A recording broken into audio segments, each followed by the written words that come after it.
Umrang ingko mashgul day no sahib. Bisod no. Hang ingko mashgul day no, ko mashgul no sahib. Wa ka bai ko barna. CD aku. Apa mau ke behena?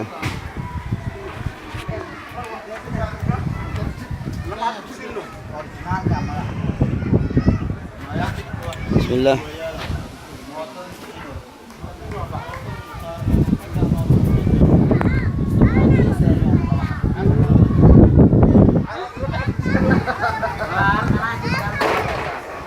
انت هل فيديوز قاعد انت صبر اسكادين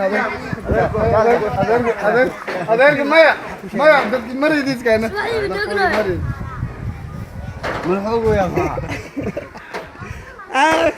اي لو جدا يا سك كان وصل داخل هذا وصل هذا طبعا adeerka ma loo jeedo laakiin ولو جدا هاي يا بيسد يا